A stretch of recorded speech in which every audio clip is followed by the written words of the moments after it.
Hey, what's up everybody? Bringing another video. This time is a 1000 Toys Iron Giant. This is the reissue. Unfortunately, I missed out on this. I don't have any idea how because I thought I ordered it, but ended up not ordering it, and I was pretty bummed about it. Now here I am, and I ended up with the reissue. Shout out to Enrique over at Diamond, who pretty much got it to me and made sure that I didn't miss out this time. Told me when the pre-order went up, and now I have one. So special thanks again, E. I appreciate you. And it's pretty crazy because my first impression on this was I'm super excited. I loved Iron Giant as a kid. Vin Diesel is very great at playing roles of, guys who don't say more than 3-4 words. But it's just magical. But man, taking this out of the box was crazy because I didn't know it had diecast in it. It is really, really nice and really, really heavy. So that was a pleasant, pleasant surprise. So let's jump into that.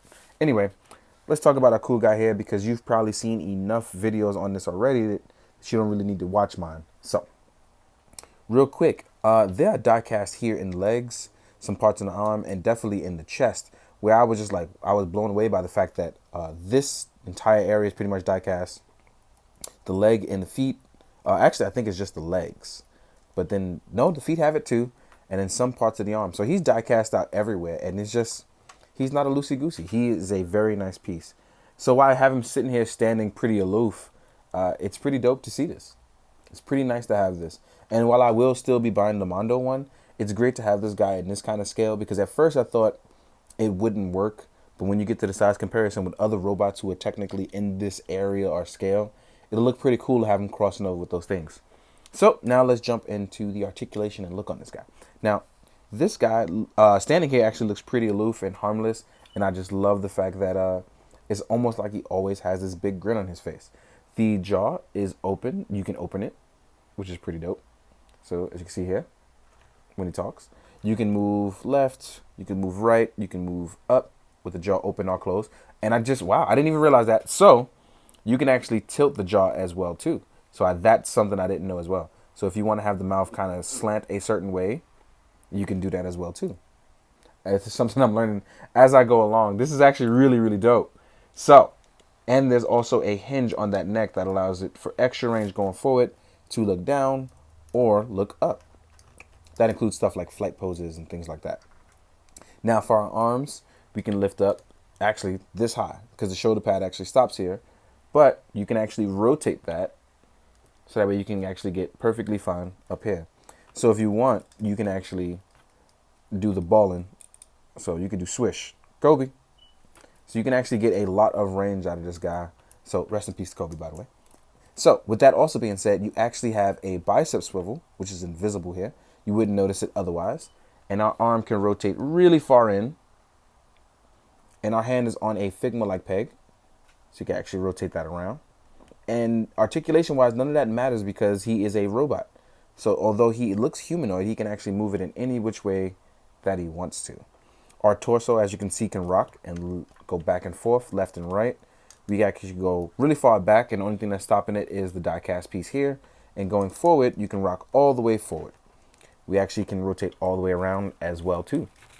So again, those robotic movements that try to mimic being a human, all fine and dandy, but if you don't want to follow any of that, you really don't have to with this guy. We have a ball joint here down here that can rotate in and can rotate out. And just like on the arms, there is an invisible thigh swivel, which is pretty cool. Our leg here can clearly go all the way up, and he can balance actually extremely well because of all that die cast, which is crazy. But I don't know how long that will last in general, consider how much you play with your figure. As you can see here, he's holding here just fine. The leg can tuck all the way in, so when you want to do crouching poses, this is totally fine. So here, you can have him sitting down, do in a squat and learn pose. No problem. And then we still have that ankle articulation, which can hold forward with a toe pivot and can still tilt side to side, in and out. So you can do a lot of things with this guy, which is pretty dope. It's something I did not see coming, and I kind of regret not having him the first time, but I am super duper happy to have this now. So I definitely need to go out and get the battle mode version now. This is something I definitely have to have both versions of. So like even now, right? Let's say we're gonna do this this running pose. And he holds it pretty much with no problem. It's just all about balancing at this point. But let's see if I can get that toe to... There we go. So look. So at this angle, it looks pretty doofy. But if you're going to do one of those forward angles and just kind of catch him running, it actually looks utterly fantastic. This is an excellent piece all through and through, and I haven't even gotten to the accessories yet. This is something I thought I could kind of be okay with passing on. After having it, I'm lying if I would say that.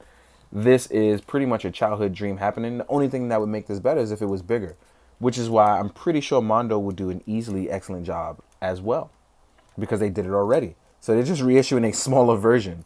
And here I am trying to do this high kick, trying to wonder how would this work out if I do the Kevin Nash Bigfoot. And I don't think it's working out in my favor. They even have the classic dent on the head as well too. So yeah, this guy is just a ton of fun, a ton of childhood fun. So if you happen to have any childhood memories of this guy, or you were questioning how the 1000 Toys one would kind of stack up in terms of enjoyment, I gotta honestly say it fulfills that need. The only thing that's bad, there's actually a forearm swivel as well. So far, the only thing I'm getting is that it's smaller than the Mondo one, but everything else is kind of being fulfilled here. Now, in terms of accessories, so we will have, as you can see, we have our open, relaxed hands. We kind of have our action hands here. These actually plug in and out, as you can see here. Voila. Then we have our closed fists, which I very much, it's going to be cool for the Superman pose, right? And then we have our, speaking of Superman, we have our Superman logo. Now for this, what you want to do is you want to just slide this right under the chest area, and it slides right up, and it hangs right on. Voila. So now you are the Super Iron Giant. No problems, no hassles, it just latches right on. As far as an alternate head, you will get the alternate jaw piece for the lower jaw. And then you'll get upper teeth that you can use for each head. So you'll get the head with the, and let me see if I can actually grip this. Yep. So you'll get these eyes. That's one of them. You'll get this set of eyes. Then last but not least, you'll also get these eyes. Now all of them are compatible with doing this where you add the teeth in. So you're going to slide them right under this little part right here. And they'll slide right in. And then you'll use it with the jaw piece, and then you'll have the teeth. So you can use that with any of those heads, including this one as well. All you have to do is just swap it out. And it's just an easy plug. You see, as you see, it came right out. And even, like I said, the main head is compatible. Then you're going to place them right under. Pop it right back on. Now, earlier in the video, I mentioned a size comparison.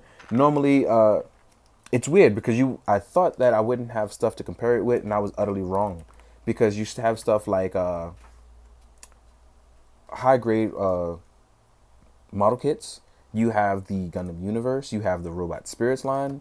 You have King Kong from Mezco. And you have a Godzilla. Well, I have all those things. And I figured, because this is the big robot genre, why not compare those guys, right? So that's what I'm going to do. I'm going to compare it to what I have. And I think that they kind of deserve this level of size scale comparison. So here we are with a Godzilla from the King of Monsters movie. And as you can see here, Iron Giant, even though he's small, he's still bigger than the said Godzilla. Shout out to Soul Gear for letting me borrow his Godzilla for a bit, because I don't know what the hell happened to mine. So shout out to you, brother. And this is him next to Godzilla, right? Then we have him next to a Gundam Universe RX-78. So if you collect the Gundam Universe line, here's RX-78. And this is technically a 7-inch line. So as you can see here, right? He's already bigger than those guys, and he's still technically small because we want our Iron Giant to be gigantic, right? But he's still bigger than these guys. Here we are with a Robot Spirits, the Obsidian Fury, and they're about the same height. Then we have our Mezco King Kong, right? Again, still bigger than these guys, still kind of doing his thing, still working itself out. And he's still bigger. Looking good, though. Looking really good. Then we have a high-grade 144 scale early UC. Here we are with Izaku from the Origin. And then last but not least, if you're going to do a giant man stuff, we want to compare it to the classic guy. And here is an SH Figuarts Ultraman, right? So again, if this is your genre in your class, as you clearly can see, Iron Giant is a bigger piece. We just want bigger. But it's actually a really nice thing. And like I said, I was pleasantly surprised and super duper happy with this. So I can't wait to figure out how am I going to take photos with this, because I normally don't even kind of do this stuff. So I'm hoping to do some cool stuff and make everybody happy, including myself. In the meantime, guys, hope you enjoyed. Hope you found it informative. And as always, please do good, be good, drink your water. Later.